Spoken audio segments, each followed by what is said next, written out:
आप सभी को नमस्कार। इतनी संख्या में जब लंबी छुट्टियों के माहौल के बीच में सारे लोग आए तो इसका मतलब साफ है कि युद्ध के इस माहौल में आखिरी उम्मीद अब गोल्ड पर ही बची है।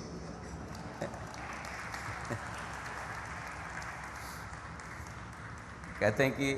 सोना सबको पसंद है, एक वो जो गोल्ड में इन्वेस्ट करते हैं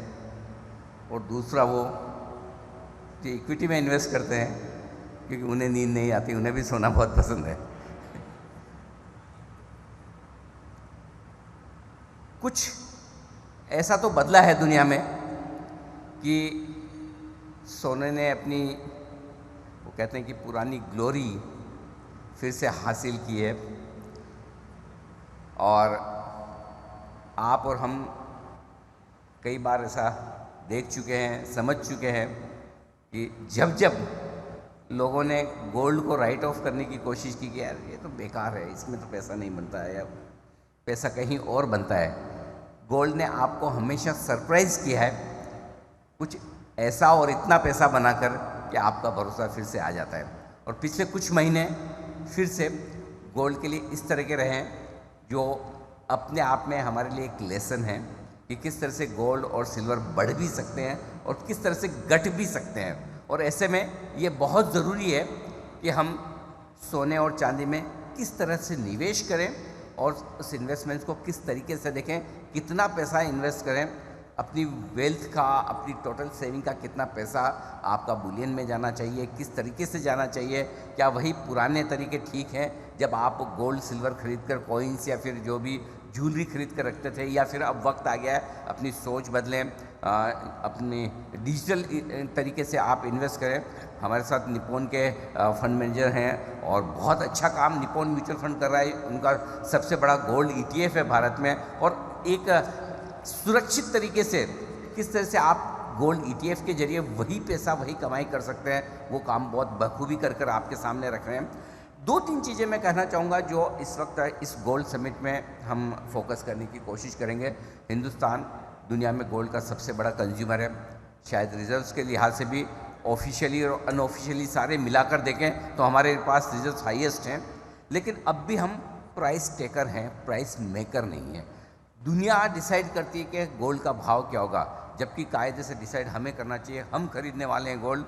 हम डिसाइड करेंगे गोल्ड का भाव क्या होना चाहिए, लेकिन शायद उस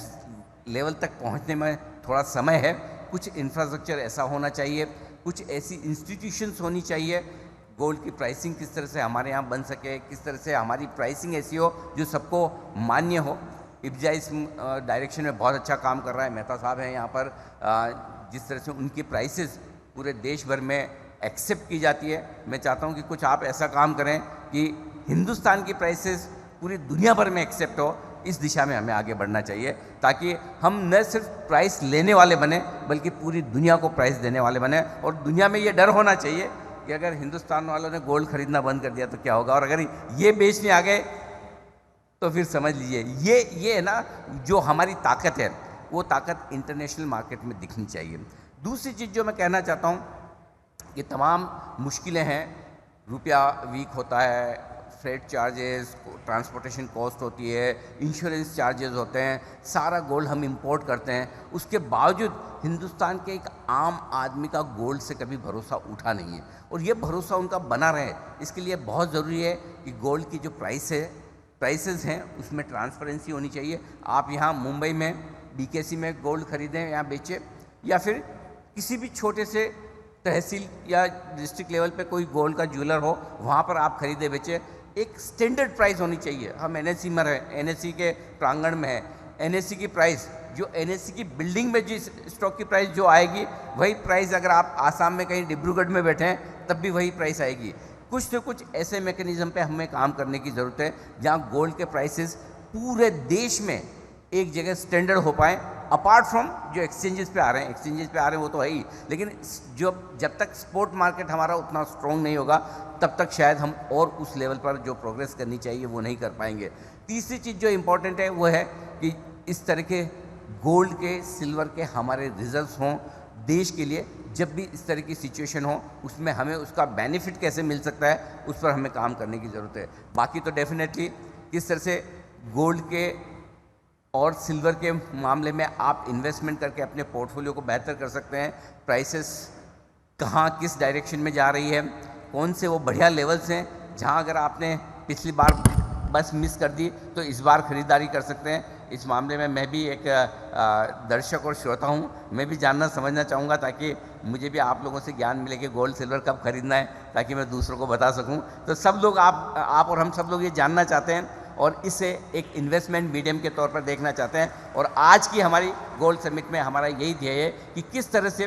गोल्ड को एक बेहतरीन आकर्षक इन्वेस्टमेंट के तौर पर देखा जाए, किस तरह से इसमें आप सिस्टेमेटिक तरीके से इन्वेस्ट कर सकें, किस तरह से रिस्क आप मिनिमाइज कर सकें और किस तरह से आप रिटर्न्स अपने बढ़ा सकें, और साथ ही गोल्ड मार्केट को और हिंदुस्तान में गोल्ड के पूरे एक्सचेंजेस को किस तरह से बड़ा बनाकर डेवलप करके हम ग्लोबल लेवल पर अपनी छाप छोड़ सकें। मैं उम्मीद करता हूँ कि आज के हमारे जितने भी पैनलिस्ट हैं वो इस मामले में पूरी तरह से अपना जो अनुभव है वो आपके सामने रखेंगे। एक बार मैं फिर से आप सभी लोगों का बहुत बहुत स्वागत करता हूं कि आपने इस गोल्ड समिट में आने के लिए समय निकाला, और सारे हमारे जितने भी पैनलिस्ट हैं, एक्सपर्ट्स हैं, आप सब लोगों ने जी बिजनेस की रिक्वेस्ट पर इतना समय दिया। और मुझे इस बात की खुशी है कि जब भी हम आपको आमंत्रित करते हैं आप डेफिनेटली आते हैं। यहाँ पर भी मैं एक चीज़ और कहना चाहता हूँ,